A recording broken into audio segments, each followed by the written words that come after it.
Hello. Hi. Welcome to The Downside with Gianmarco Soresi. I am Gianmarco Soresi, and I'm here with co-host Russell Daniels. How are you doing? I'm good. How are you, Gianmarco? You're good? Yeah? Yeah? Yeah. I said like a question. Yes, I am good. Yeah. You're extra good. Extra good. Feel relief. I was very anxious all week. I had my first cardiologist appointment in 3 years. Got some high blood pressure, and it was all good. And when you first went, was that the first time you were like, oh, fuck, I got heart things I need to be concerned about? Yeah, well, basically, I was doing something like a normal, like getting checked out for some sort of thing, like a normal thing, and they were like, your blood pressure is, this is in 2014, is astronomical. Like, that's the word they used. Well, they kind of looked like, you know, like you should be like fainting, like how high it was. And then, and it runs in the family and blah, blah, blah, blah. So, but I got put on medication, and then it was like, it was fine. But then COVID happened. So I haven't been in 3 years, and basically they were like, we're going to stop letting you have this pill for your blood pressure if you don't come and get a checkout, because you know you can only go so long. Yeah. So but I get so anxious. I don't have a lot of anxiety normally, like too much in my life. But I get so anxious when I'm at the cardiologist. Like I can feel my blood pressure go up. So he's very nice. He's a sweet, funny man, and he just kind of sits with me and lets me kind of ramble and talk, and he just keeps taking it until it's normal, until I like calm down. That's good. Yeah. And he keeps the thing on the whole time? Yeah. And sometimes he's like, the machine's not really, he's like, the machine is stressing you out, because, you know, they have the nice machines now. Sure. So he does it by hand, because it gets better results. He does it by hand? He does the old fashioned like pump with a like a thing. Yeah. Like they have like electric ones now. You just put the cuff on. I thought he's just like putting his hand on your forehead. That's good. No, Feels but good. the electric one makes noises, and he can tell like that. Like sure. Me out. So so it was normal. Everything was good. Did all the tests. You know, EKG, all that stuff. Well, Everything good. was good. Yeah. I'm happy to hear it. Yeah. Because we're gonna be doing this for 30 more years. Yeah. And I need you for all of them. I hopefully more than 30. 50. Oh God. I don't think. Will we be a country? We haven't worked out the contract yet. Will we be a country in 50 years? The Downside can survive the fall of America. Yeah, sure. We're here today with a very special guest. Was glad you could come. We work together a lot at the Comedy Cellar. He writes for The Daily Show. He's been on Comedy Central, Netflix, every comedy platform. Welcome, Josh Johnson. Welcome to The Downside. How's it going? Good. Thank you for joining us. How's your health? Is it good? My health's pretty good. Quick question. Don't Please. want to derail anything. No. Can I turn the volume down my ear, but like just a bit? Because I didn't want to interrupt your intro. That's so sweet. No. Russell's like, my heart is great. Is this better? Am I adjusting This is for you? amazing. Yeah. This is, well, what a great way to Actually, start. I'm going to do that too. Oh, my Gianmarco, Jesus is fucking this mine? Christ. No. Oh, my God. No, I Okay. think your number, you got it? Yeah, This is that's The better. Downside. 1, 2, 3. Downside. You're listening to The Downside The Downside. with Gianmarco Soresi. Well, your heart may be healthy, but a lot of things are not right now. Yeah. And that's what we're here. I'm very Russell. This is new. I got a bookshelf here. This is new. This on the wall is new. You're still sitting in the nice chair. We have 2 more on the way. But here's what happened, and this is my complaint of the day. So I got this chair for the podcast studio. This feels like it's almost a podcast studio. It Yeah, feels I think like once safe to call we have that. chairs. Once we have chairs. Yeah. And we're sitting, just for people listening who don't watch it on YouTube, we are sitting on something, but they're not very comfortable. No. And I call Wayfair, where I got these from, Kelly Clarkson, who's now the spokesman for Wayfair. I don't know how much money she needs to be the spokesman for it. But they sent me the wrong color. So then I got it reshipped. Then I got pushed back a month. Then I got pushed back 2 months. And they said it's there. We're just warehouse difficulties. And finally got pushed back for like the 3rd month in a row. Yeah. And I call, and I listen, if I ever get canceled, it will be because they're always recording these customer service messages. Someone will make a compilation of all the times I yelled at just people whose fault it was not. Yeah. But here's why I defend myself. I called them. I said, this is insane. These chairs, are they ever coming? You say they exist, but they're never going to come. And the woman said, okay, you know what? I'm going to make a note to the warehouse letting them know you want it? Yeah. So she did. Next day I get the email. It's going to be here in like 2 days. Okay. And so there's a certain degree of I'm an asshole and I'm rude on the phone and I'm obnoxious, but we have created a world where if you don't do that, you can't get the thing that you paid for. Yeah.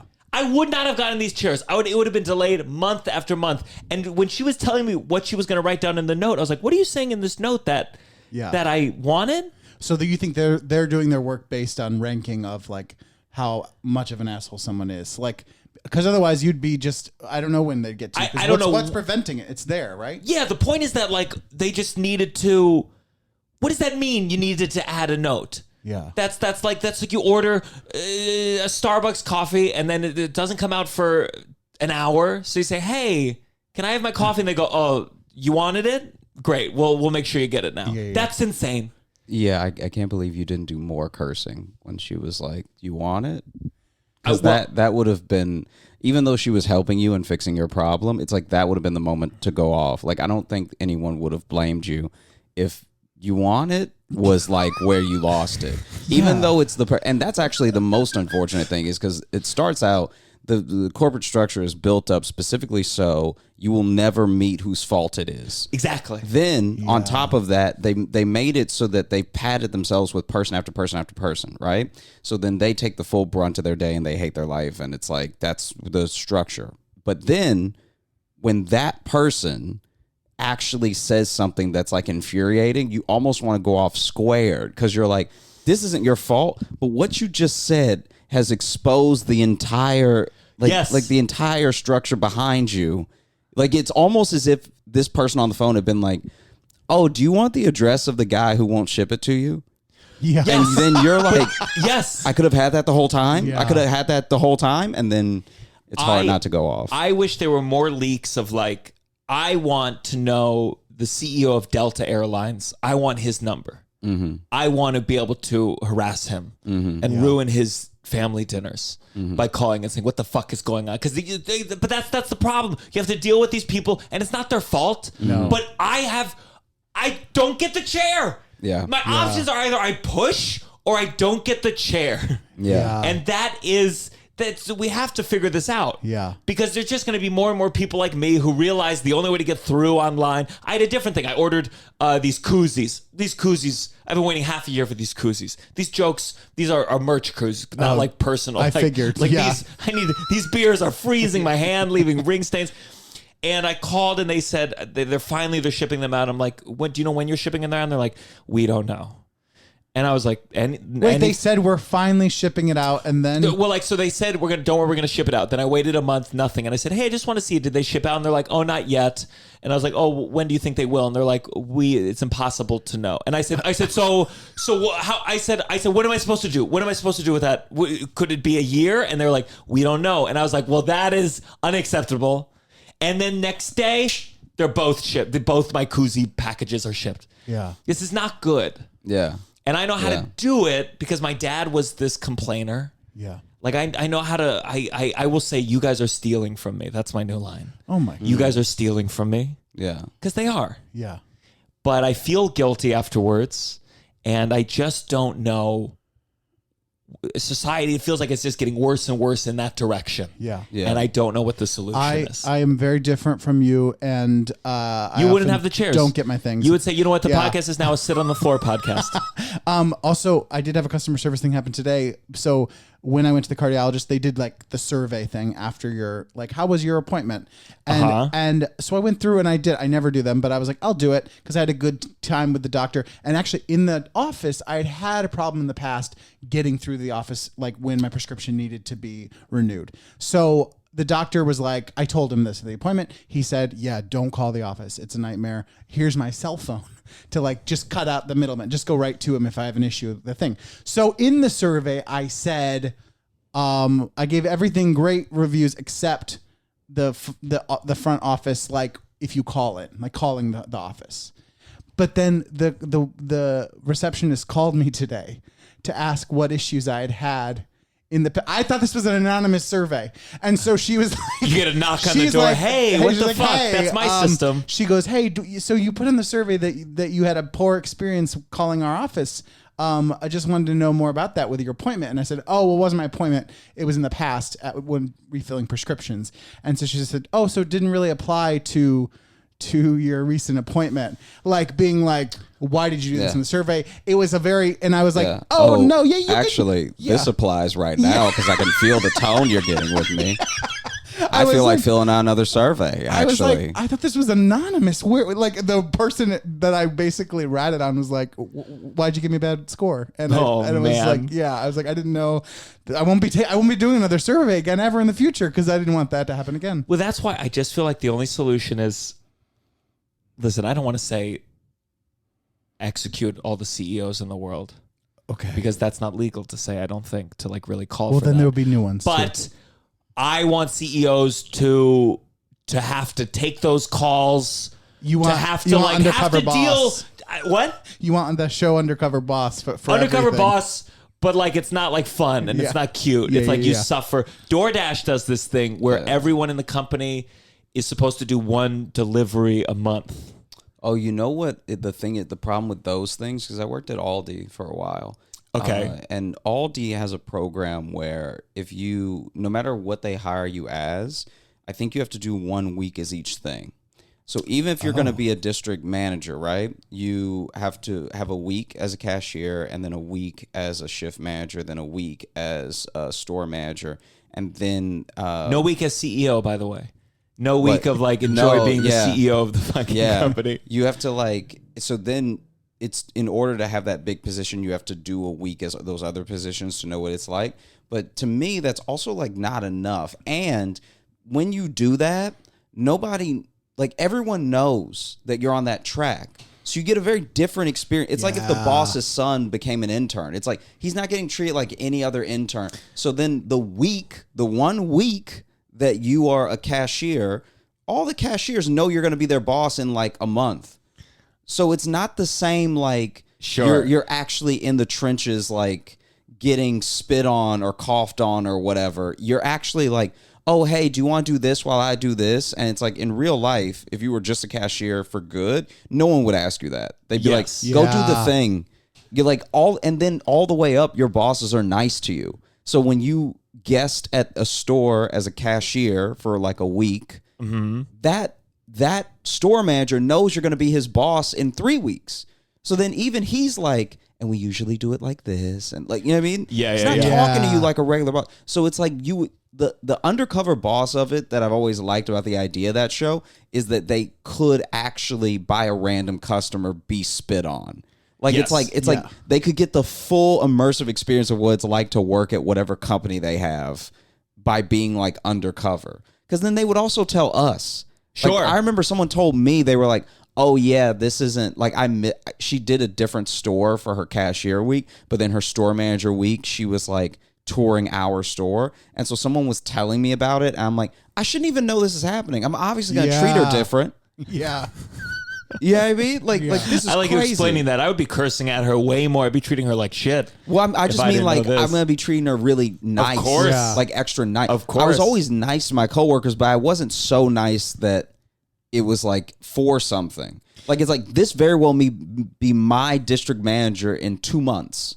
So it's like whatever impression I leave has to be good because they're your future boss, even though right now they're like a subordinate or on the same level as you. So it's like most of those things that people even try to do still have so much cushioning socially in there that you almost can't. You almost have to just be an undercover boss, for a month every year, and no one ever knows when you're going to do it. No, like when you're doing it, they actually say you're like in vacation. Yeah. So then they'll tell people that call the office, hey, he's in vacation right now. Don't bother him, right? But then you're actually kind of doing the DoorDash thing. But as someone that nobody knows, so it's not your district. It'll just be like some like part of town where you're doing a shift and no one knows. And that's the only way you'll know. Yeah. Every other effort is like weirdly still protecting you in your own structure of a company. And maybe that's why I don't. I think especially for like airlines or for travel things, I feel about this about the New York mayor for sure. Where I'm like, you should have to take the subway everywhere you go. Everyone, You should have to take the subway because if the undercover thing doesn't always work, it's just like you have to deal with the product that you are. If Delta, if you have your own private jet, go fuck yourself. That is insane. Yeah. You should have to use your airlines and only your airlines. And when there's a cancellation, you miss the merger deal. Yeah. It's like and you get a coupon for $12. It's like when a cook is like, I don't eat here. You're like, oh no. What? Yeah. Yeah. Like I've been at like restaurants my friends have worked at. And then, because I'm friends with my friend who's a server or something, I end up meeting the line cook or meeting, just meeting people in the kitchen. And then every once in a while, like it especially when I lived in Louisiana, every once in a while somebody would be like, no, I don't eat there. And I'm like, why? And it's never because they're sick of the food because they've eaten it so much. It's always like something harrowing that you find. It's like, oh no, there's like a rat's nest in the back, and like we keep calling the exterminator, but they never come. Sure. Yeah. So it's always that stuff. I think it's funny now working at the Comedy Cellar. It's been a little different, but before some of the venues I'd work, they'd be like, "Oh, you're performing there? We'll come see a show." And I was like, "No, don't come to this particular place. That's very funny. Don't come to LOL to see me." Someday, let's hope I'm past Poor LOL. Poor LOL, man. We get a lot of shout outs on the show. I'm sure they appreciate the press. Well, let's start with Louisiana then, because I don't know anything. I mean, you love New Orleans, but I've heard you say that New Orleans isn't necessarily indicative of Louisiana. Where in Louisiana did you grow up? Alexandria, so like not New Orleans at all, and the middle of the state where nothing is happening. It's like once our military base closed, it was like downhill. So When did it close? like 90, was it 95? It closed when I was little. So I actually remember, I have like vague memories of like a bustling city. And then ever since then, even now, like if all three of us went now, you'd be like, wow, Josh, I had no idea you were in 8 Mile 2. You know what I mean? Like you'd be like, this is insane. Like there are parts of it that are very nice. Yeah. So I can't act like those parts don't exist. But what I will say about that is that even now when I travel, I only ask my broke friends how places are. Because rich people will make any place dope. Yeah. They have money, So then you go around Alexandria and it's like so much of it is trash. And then you hit these like nice parts and you're like, oh, is this even the same place? But it's like, oh no, but that's where the doctors and the dentists live. I see. So it's like, of course that's going to be good. But yeah, it's just, I don't know. Is family still there? Nah, everybody's, well, I have some family there, but most of my family is in Georgia now, which is much easier. It's great. Yeah, it's much easier to travel, get easy flights, cheaper flights. Atlanta? Yeah. That's From nice. here, it takes at least 2 flights for me to get to Alexandria. And they're not good flights. And there's only like, you literally, like the stars have to align for you to get home. It's insane. I'm learning so much more about geography because of college gigs. And like, I'm really like learning more, like you find out places that there's no airport near them. You just start so I'll get gigs sometimes and you're like, oh great, cool, college gig, $1,500, whatever. And then you're like, oh, this airport has 2 flights a year. You have to fly to Boise and then it's like a 6 and then hour take a drive. 3-hour drive. Yeah. Some of these colleges too, I'm like, oh, these poor parents having to visit I would never visit my kid if it was this far away. They're not even getting paid to visit their kid. Oh yeah. Yeah, it's brutal. It's like when I started dating my girlfriend, I would bring her back usually like a t-shirt from where I'd been because it was like that's the gift. I'm figuring that out. Yeah, she's also from Australia, so like at the beginning there was like a novelty to it. Because maybe I go to Chicago or I go to LA or whatever, right? But then when I started doing more college stuff, there's nobody wants a normal Illinois shirt.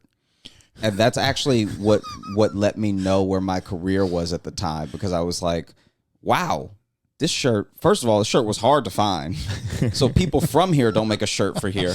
And then I'd bring it back and she was like, as sweet as she is, she'd be like, you don't need to bring me a t-shirt every time. Like it was like, That's enough. it's like, which is the sweetest way to say I don't need like a Cransit Arkansas shirt. You know what I mean? It's like, okay, that's fair. That's fair. But that's the easy gift. I'm trying to do gifts every weekend I'm away for my girlfriend. And that But where seems do you, like... you're like the gifts are at like the gift shops, like because it's a college. Is that what you're saying? Yeah, the college or the I'm airport. I'm having a hard time imagining like you said, like where I would even find a T-shirt with a town's name on. Like what's Well, kind of yeah, the but store? that's the thing. Like when I was in Hawaii, they had Hawaii candles. But like if you go to South Dakota, there's no South Dakota candle. You wouldn't want to light that. No. Yeah. Who knows what that smell is? Smells like rocks. So also what you should do, you can also cut this out if you want because you don't want to give it away. But sure. You should, when you finish the school, just ask for one because they'll usually just hand you one. You don't need to buy anything at their gift shop. Just ask them because they're so excited that you're there. Yeah, that, like they'll run and get you one.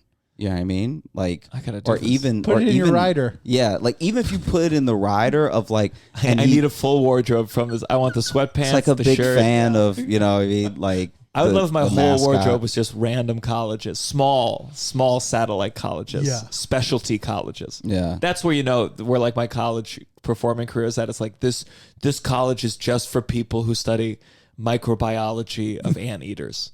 And you're like, Yeah. okay, that's the college I'm performing I at. did a college one time that was just a technical college, but Yeah. it wasn't like regular technical college. It was technical in that the only subject, there were only like 8 majors at the college, and they were all the most advanced forms of the science that they had. So it's like when you say technical college, people think like welding, plumbing, whatever. Yeah. This was like, I don't even know why technical is in the name because it was like clearly a prestigious like math and science university, right? Yeah. But then I go there, I do the show, and then the students wanted to like take us out to eat afterwards. And the students are telling us about a hierarchy I could not have imagined, where basically the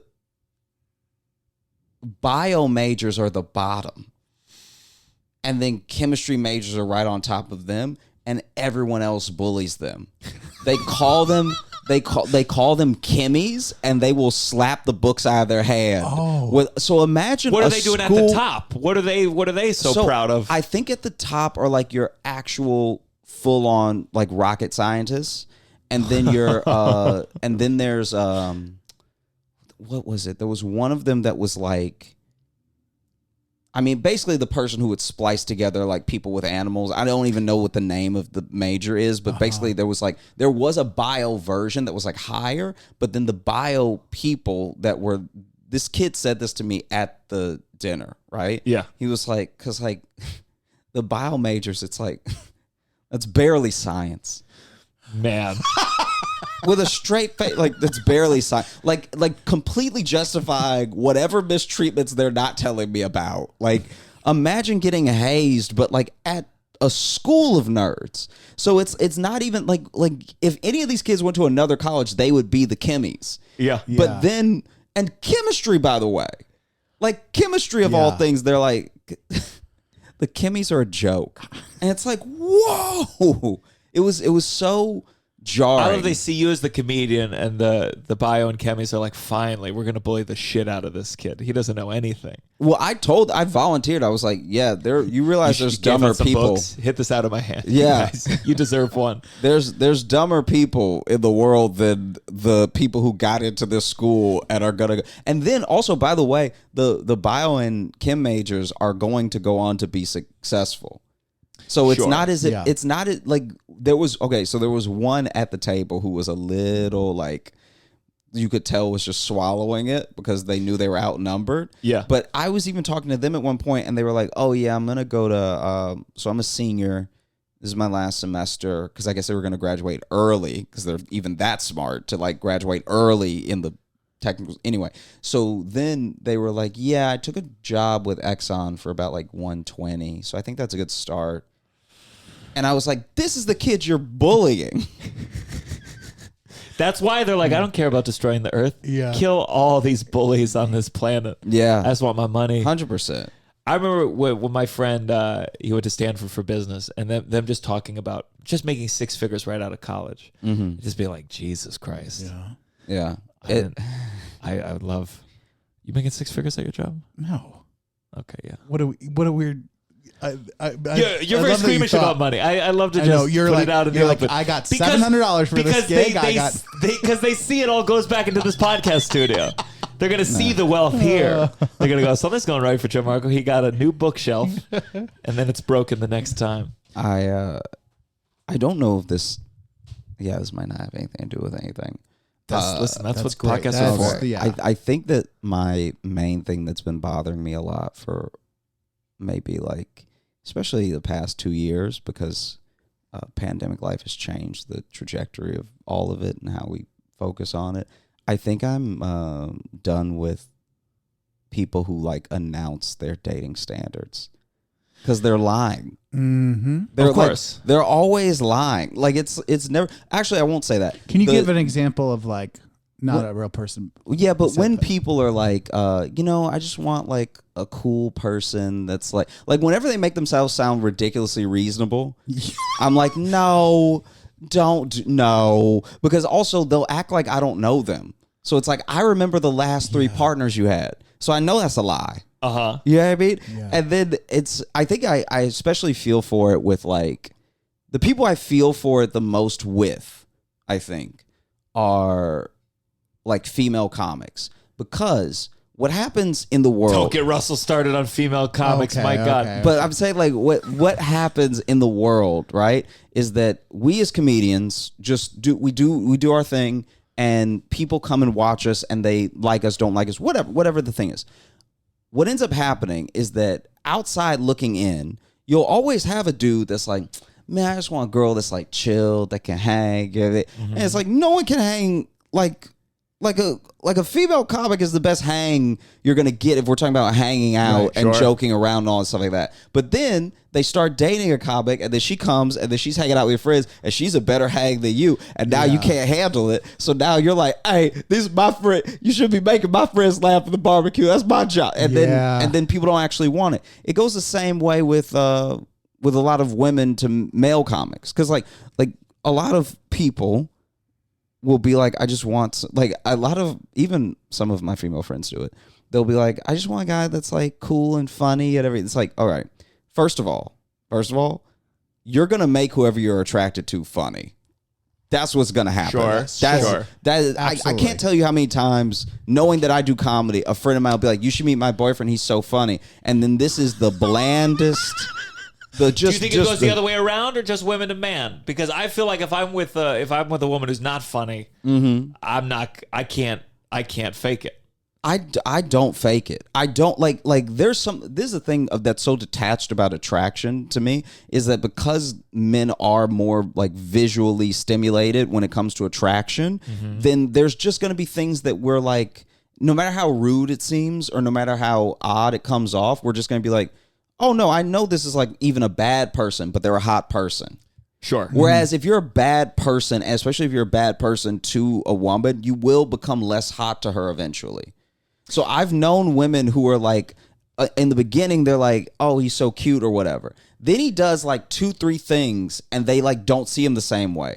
And that doesn't make sense to me, because I'm like, he has the same face. See, I think I'm more like the woman in this scenario. I remember once there was a show where there were some hecklers. Yeah. These 2 very attractive women were heckling, and I was with Lucas Connolly and JP McDade, and they were like, and they after the show. I wish I was there. What a hang! They were the kind of hecklers who like afterwards like came up and like, sorry, it was really funny, and they were like kind of flirting and whatever, and I was stoned. Yeah. I said they tried to hug me, and I said, don't touch me. Yeah. And JP and Lucas, they said, I don't think I'm speaking out of turn, they were like, oh, we would have totally hooked up with them had they been interested. And I was like, I wouldn't touch them with a 10-foot pole, my dick. I wouldn't give them the pleasure, the joy of being with me, not in a million years. But how old are you? 33. That's like a 33-year-old thing to say. I feel like a 23-year-old you might have been like, Yeah, you know what I mean? I could see that. But you're pretty sensitive to like getting like something like that, like a heckler, like that enrages you. I feel like any kind of thing. I'm not hooking up with any heckler. Yeah. But I think for instance, if we can take heckling out of it for a second, because this is the thing that I think is what's so odd about it, is that as men and women, we treat the thing the same. We just don't arrive at the same conclusion at the same time. So like I will see people have like let's see. The best example I can give, I guess, is that I think that there are people, regardless of gender, that are shallow but honest, and we usually punish those people. So then people who are like, oh, I just want like a tall guy who has like a big dick or whatever. Or if it's like, oh no, I just want like, you know, a pretty girl with some big titties. It's like we call them shallow, but they're the only people being honest about their standards. Yeah, anyone who's like going into like all this esoteric stuff, usually that means they're either settling when you finally see them with someone, because then the things they said they wanted apart are the same things that they end up complaining about in the relationship. Yeah. So it's like, so you didn't get it. Well, that's the thing with like there's a lot of like people who really lean into like dating comedy, and it's always like, well, you pick these people. Yeah. You picked. It's like you keep complaining Yeah. about the restaurant that you keep going to. Yeah. Despite there being other restaurants. So there's a hypocrisy to the whole thing. I felt that way because my wife and I met on Tinder, and I feel like sometimes you talk to people about any sort of dating app thing, and they'll have story after story, nightmare stories, and they'll be like, I just keep meeting crazy people, and you're like, well, but then do a little bit of work before you go out with a psychopath. Like you have a little bit of a responsibility in this thing to figure out, you know, like it just feels like, yes, like you're setting yourself up if you're just agreeing to every single thing and not doing any sort of homework. I mean, ahead of time. I'll tell you right now, one of the most like it made me laugh out loud. It was over the weekend. A friend of mine just like so astutely just pinned herself to like what the problem is, because she was kind of talking about like not dating woes, but we were talking about like dating in general, right? Yeah. And just like the unconventional ways people have to meet now, and just like there's a point in the pandemic where you were like, this, okay, I'm gonna go out, I'm gonna try to get laid, but this could be a death lay. Like they could, because especially when we didn't know much about the pandemic in general, and we just thought young people couldn't get it and would be okay. Like, remember that point? Sure. When we started finding out people in their 30s were dying, and you still went to like essentially have a one night stand, because there's really no reason to be going to someone's apartment at midnight when you can't, like, you're not bringing a picnic with you. You know what I mean? Yeah. So then we're all like so isolated and horny that there are people who were just like, I guess I'm gonna risk it. And it's like, so we were having that conversation, and then she was basically like, yeah, I think a lot of my dating problems are because right now I'm only ever attracted to interesting people, and right now the most interesting people to me are like mentally ill. And I was like, whoa, like, you know how much therapy regular people have to go to end up that conclusion? And then she just like laid it out like immediately. She was just like, it was almost like an afterthought to her, where we had been talking for like maybe 15 minutes, and then she finally, like, you could tell she was thinking, she sort of looked up and she was like, yeah, I think. And I was like, wow. That's very funny. Wow, that's incredible. I would attach that to like, I think especially dating Tova, like, I think I've really understood how much a sense of humor or being funny is part of what I'm like attracted to. But I think humorous people come with anxiety, come with like, I do think there's versions of that we all have. The thing that we're attracted to, it does come with these. Yeah. It comes with caveats that are not always like the thing about dating a comedian is that nothing, especially if you're a working comic, nothing about what we do is actually healthy. Of course not. So even every comic will tell you, they'll tell me all the time, you got to let your girl know comedy's number one. You love comedy more than her. And I'm like, are you out of your mind? You think I'm going to go admit that to my... Why would you volunteer that information to no one that asked? And then... Let me come up with an arbitrary ranking system that's unnecessary to make you feel like number two. Yeah. And then on top of that, there's nothing that's actually... Okay, the best way I can describe dating a comic is like, we go out, we go to clubs, we do our thing, and that's sometimes even how we meet our partners, right? So then we are like, comedians are like strippers. right? So you see me doing my thing, you like what you see, everything. Then you're like attracted to me, maybe even because I do it. Then we're hanging out, and there's a point where, you know, once we're together, a lot of people will be like, yeah, but you would quit stripping for me though, right? And it's like, nah, I strip. This is what I do.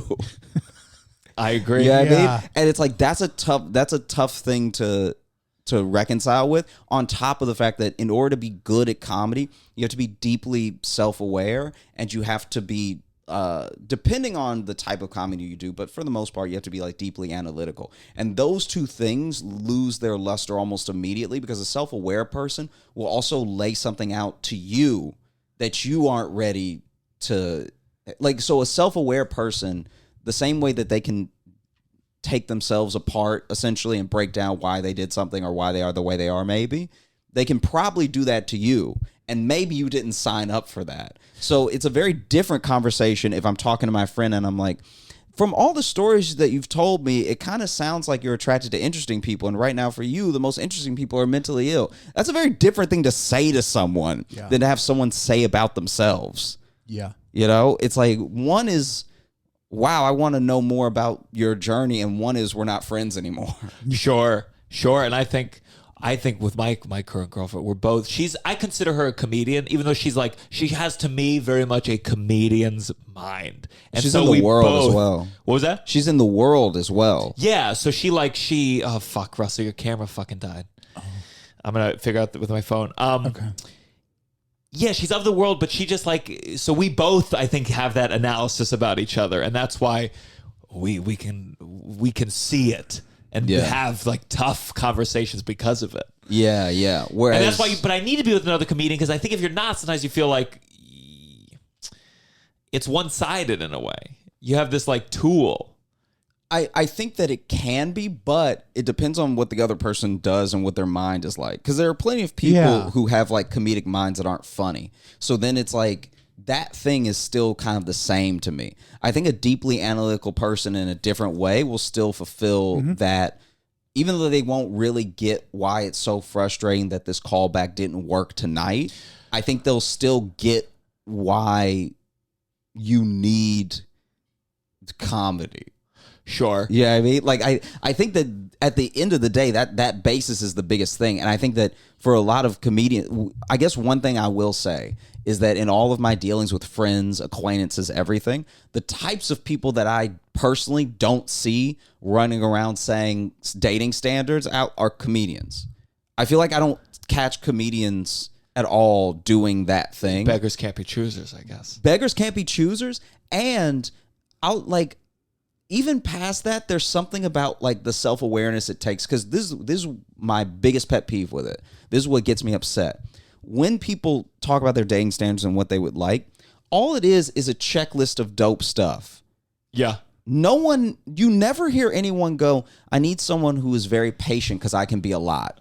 Sure. Like, Well, that's what I think. I think that we always talk about what you want, and I'm more about like, what can you handle? All human beings are flawed. What flaws can you handle? And like, I think I can handle anxiety because I'm anxious, so I know what that is, so I know how to like respect it in someone else. And it's so like, sometimes I think we always go about it as, oh, I want this out of a person, I want this out of a person, as opposed to like, here are the flaws that I am able to take along with all the good things that a person can be. Yeah, I mean, I'll even, I'm not saying names, so they'll never know. But I'll even volunteer this. I had a friend who was like, I want a dude that, and it was not only a long list of both superficial things and like deeply character driven things that someone would only get to after like years of working on themselves. But when she finished the list, I was like, let's be honest though, why would that person want to be with you? Because like, this is the thing, you listed a dope person, but you cheat. So it's like, why do you just want to ruin a person? Like that sounds like a great I would tell that person to run from you. Yeah. You know what I mean? And so it's like that thing of acting like first of all, what you want and what you need are going to be two different things. And then you're never going to know till you're in it. So then when people, like almost alongside with what we started talking about, I actually feel like so many people treat dating like a lot of companies, especially like retail companies, treat hiring. Because it's like, people can talk a big game. You won't know till you hire the person. So stop making it some big deliberation, because they can either move grapes or they can't move grapes. Yeah. They're either going to show up on time or they won't. And then you're in it. So no matter how much you deliberate and you like, I got a really good feeling off of this person from this interview or whatever, this date, whatever, you're not going to know until you're in it. So like you over analyzing it is just feeling like you can control it, which you can't. Because it's another person, and it's like that whole thing of like, this is what I'm looking for, this is what I need. It's like, all right, I bet you there's 3 other qualities that can throw like a wrench in those gears, and you take that other person. Sure. Yeah. You know what I mean? It's like I need someone who is a good listener, really sweet, very driven, just ambitious and everything, or Margot Robbie. I think that's why I was skeptical about dating apps to begin with, because it feels like I always felt like you can't tell until I'm there with the person. I just feel like it has to be done in the wild. Like, what's going to be more accurate, ordering off a menu, or you walk by a table with every entree and you get to see it? How many times does the other person order something and you're like, oh, fuck, that's what I wanted? Okay. But you don't know until it's there. Can I pitch you this, though? Because I had a friend who was like, I'm done with the apps. I'm getting off all the apps. I'm deleting everything. And I was like, the apps, the real people are in the apps.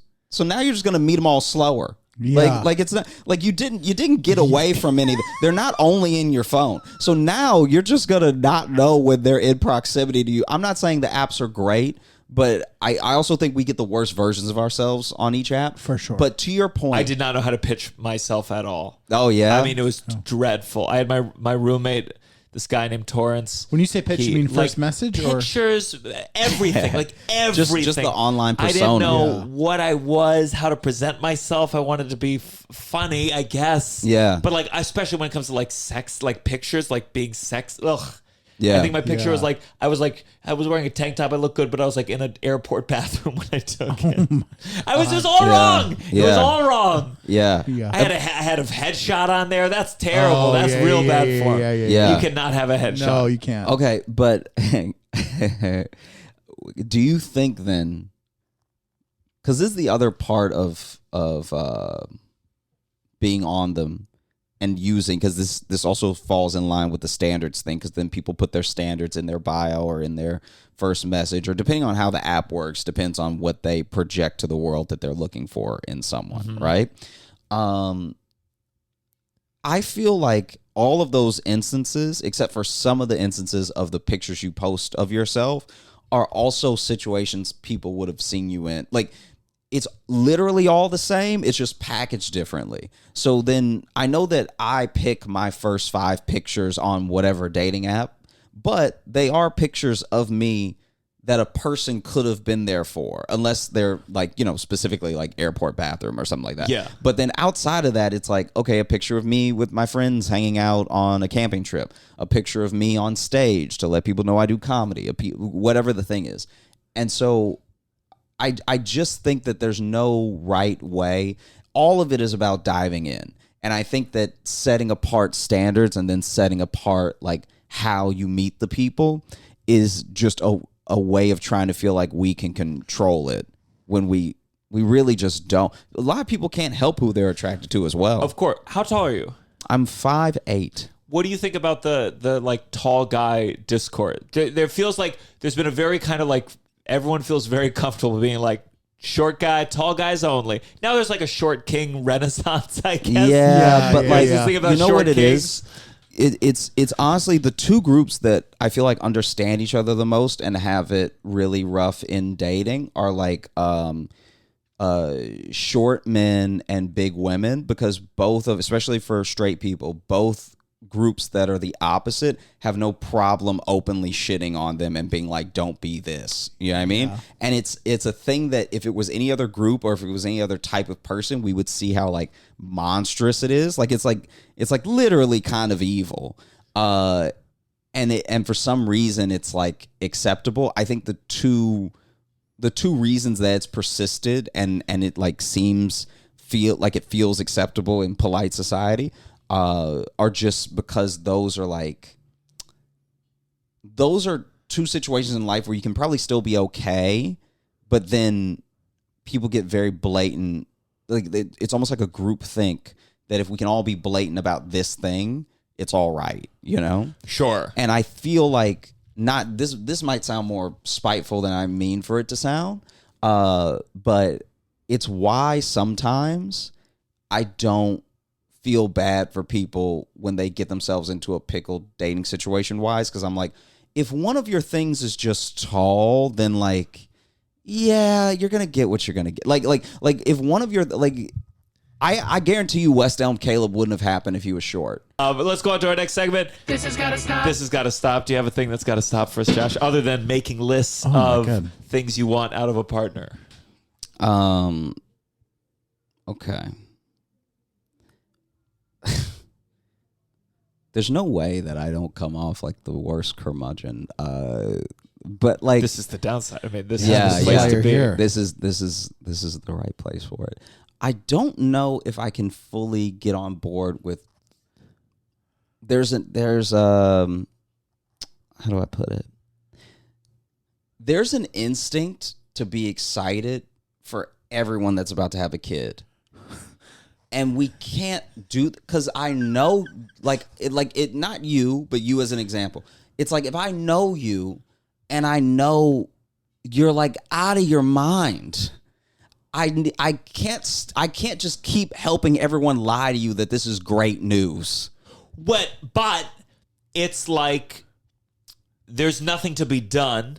You're either proposing abortion, which is a big proposition. Mm-hmm. Which probably, or it's like it's gonna happen. I remember, I know this is I hope John Mulaney is doing fantastically, and I'm the biggest fan. But it was very funny on Seth Meyers. He goes to Seth Meyers, and it's like he's been 4 months out of rehab, and he's announcing that he's now going to be a dad. And the general thing you have to do is just go like, "Oh, congrats!" But like, what's the other option? To be like, oh, what are you going to do? I think we're stuck. I think we're stuck with this problem. I think we're stuck if we're trying to be polite about it. I think what the thing is to do is the thing you did.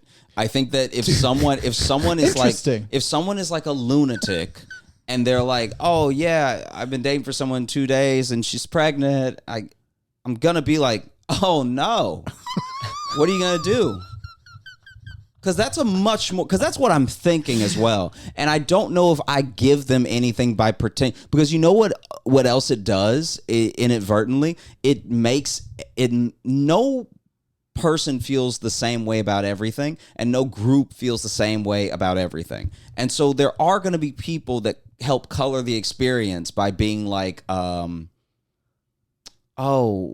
are you okay? Or like whatever that thing is, because some things are a bad idea. And I think that it's weird that for some people it's a bad idea and we act like it's a good idea out of politeness.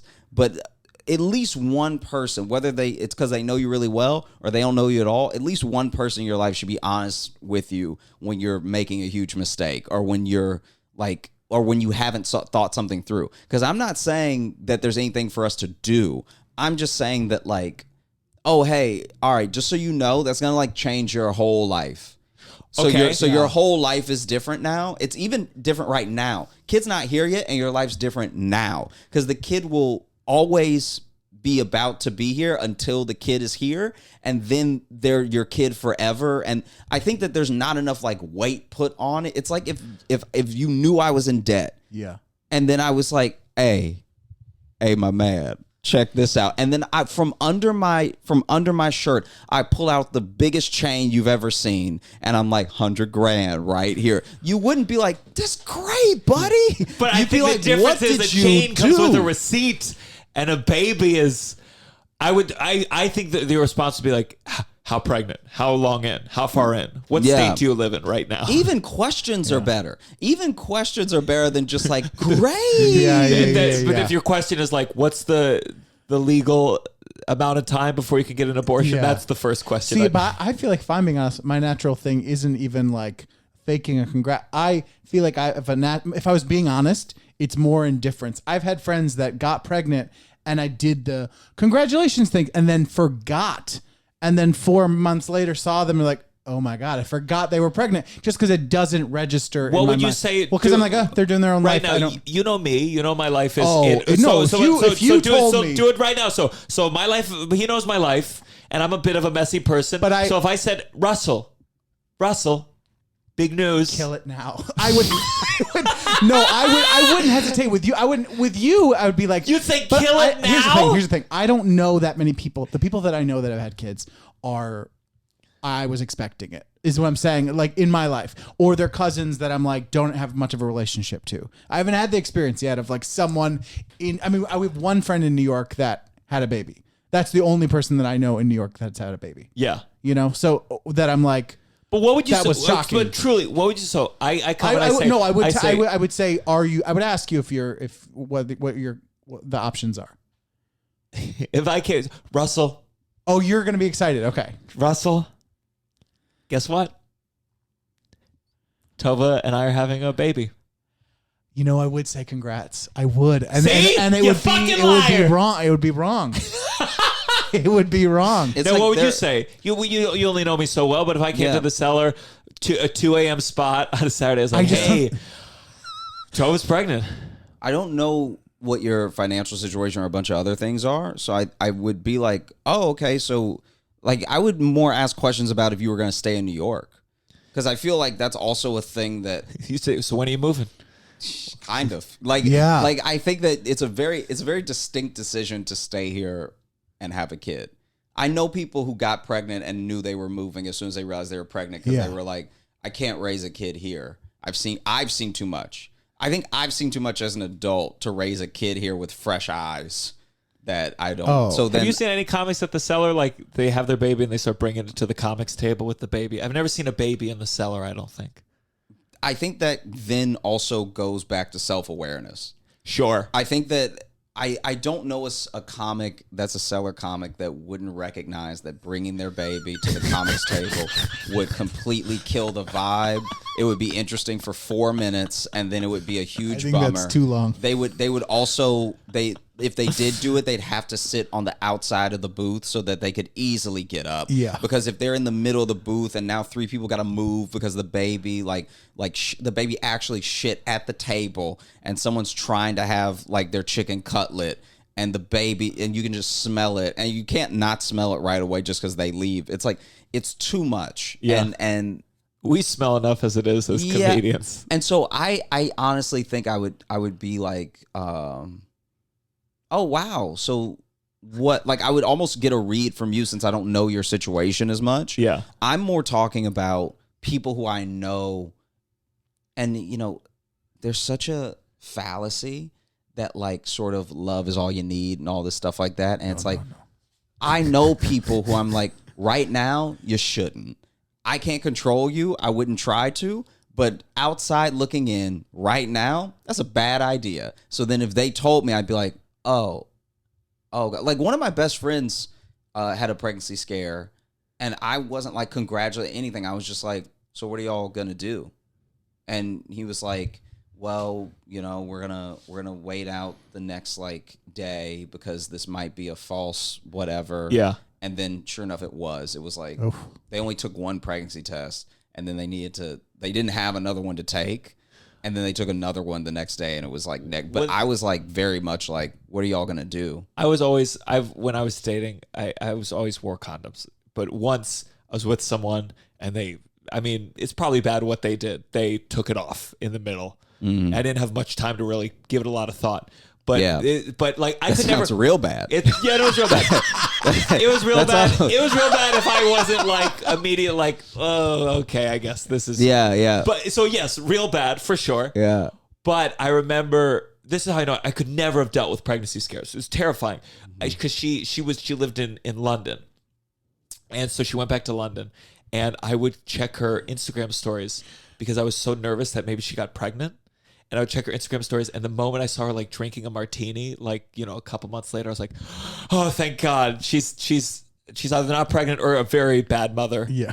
But And that's so- like that's like the anxiety I felt. Yeah. Just from that one time. Oh, this would was- be enough for me to wear condoms forever. Oh, this was your hookup, or was This this is a my friend's? hookup. Oh, a My friend's hookup. hookup. Okay, gotcha. And it was like the one time I had unprotected sex, Mm-hmm. and I was like, oh my God, she.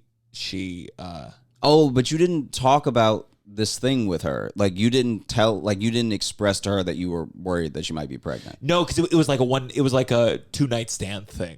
Okay. So yeah. Got you. And you know, Yeah. I don't lived think she in listens to this. London. Lived in London. A Jewish lady in London Came over here for just came over here to take the to condom see off. some LOL. It was an LOL. Did she take the hookup. condom off? No, that's what I'm saying. She Yeah. took the condom off. And so She was on top. She like got up really quick, took it off, went back down. And Yeah, I'd say I had about 0.7 seconds. that's pretty bad to because then you decide. can't even like hip swing to get it out of the Yeah. way. Yeah. You like that's that. Well, you know, it's also like I don't know. Was it like were you thinking about that in the moment? They're like she took the condom off.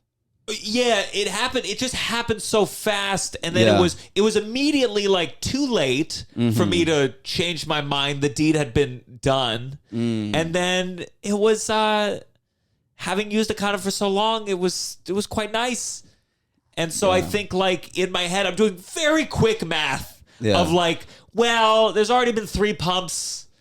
Might It as also- well Yeah. get the next 2 in and be done with it. It also is so it would be so wild if she took that condom off and then you were like, wow, this is like the same. Yeah. This is put the condom back on. This is like what's this isn't worth the risk now. Yeah. This is the same. That'd be insane. That'd be like it would be so easy to be a responsible person after Yeah. that. Because then even from that one instance, you'd be like, guys, it's the same. Yeah.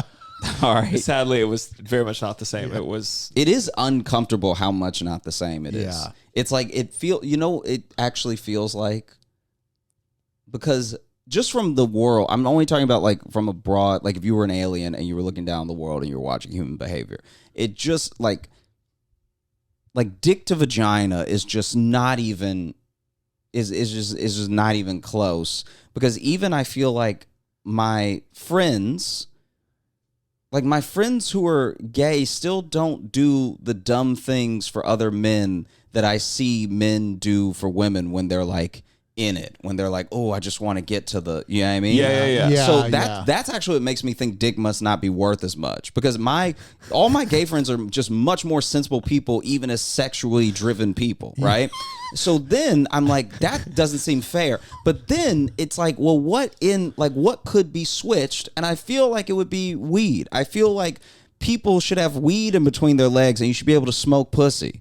Like that would be a better world to me because then I feel like I've met people who are like, yeah, I smoked weed once and it was like fine. I'm like, a drug shouldn't be fine. A drug should be better than that. Yeah. And that's part of why marijuana isn't seen as a drug because it's like not only is it sometimes just fine, but it's like natural, comes from the earth and everything, but also it's like impossible to get addicted. You should be able to get addicted to weed the way that you can get addicted to vaginas. Like, I feel like if it was weed, people would be making much more rational decisions if they got to have sex with weed, because then they'd be like, guys, it's fine. You don't even get addicted. Yeah. It's like natural, but it's not even. Whereas like, then you go smoke pussy and you're like, guys, this is wild. I like the idea of smoking some puss. I feel like you with a pipe you put one thumb on the asshole just to like let it all right, let's go to our final segment. You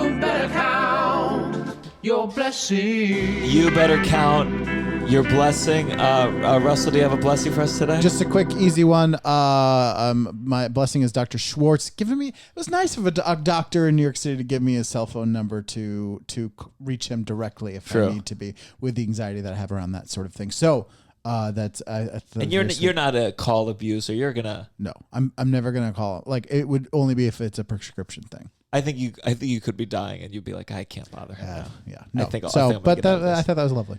Dr. Schwartz. Dr. Schwartz. That doesn't really narrow it down for doctors. So shout out to you wherever you are. My blessing, we had Alex Brightman was a guest of ours. He's a Broadway performer. Yes. And he told this story about he thought he got a death threat from someone at the stage door. He ended up deleting his Instagram. Yeah. She was banned from the theater. Security took her away. All this stuff. And we always, What? Oh no, go ahead. Oh yeah, we did. It seemed like it might have been a misunderstanding. Yeah. And he said that as much too, but it was a scary thing. And my girlfriend recently found her on Twitter. She came forward, this woman, saying that she had accidentally been just making jokes on Instagram and ended up getting banned from the Schubert Theater, getting, contacted by high-level security. Yeah. And so it was very, very cool bookend to this story to see this poor little girl. Seeing her, I was like, "Oh, you poor thing! You just thought you were making a cute joke on Instagram." A little joke and got ejected, banned from everyone. And like your favorite celebrity deleted his social media. And what was the joke? Was it like I just want to meet him and stab him? Well, she was like, she basically was like, took a picture of her in the crowd waiting to get in, and I think she was trying to like endear herself to him, saying like, people are crazy out here. She's like, you don't want to come out of the stage door today. But like stone cold face in the crowd. And she was just talking about because there were a lot of like kind of crazed Beetlejuice fans there. Yeah. But she said, you don't want to come out of the stage door. And I'm not going to lie, that is pretty funny. Hearing his telling. And if you had looked at her story, I guess it would have been clear. But hearing his version too, it's a real Rashomon, is that what they call it? Where the story from different perspectives. Yeah. Where we really got it from his perspective, which was randomly tagged in one story of someone like this, don't come to the stage door. And then you see a 21-year-old girl being like, I just wanted to see the show and I'm a big fan. And it was just kind of a very cool. And Tova, who has watched every video on TikTok, was able to find it. And she often finds a lot of things that relate to this podcast on there. So thank you, Tova, and thank you to that poor woman. I should have her on. Okay. Yeah, we're considering it. Do you have a blessing for us?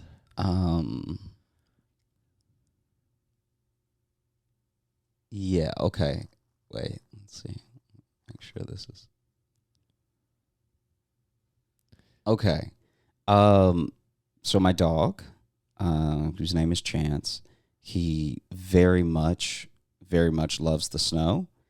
He has a very thick coat, so he doesn't get cold out there, and he loves it more than anything. Like we've given him almost every meat we can think of, and even though he loves those treats and he loves like cooked, like we cook some chicken, he like his eyes light up and everything.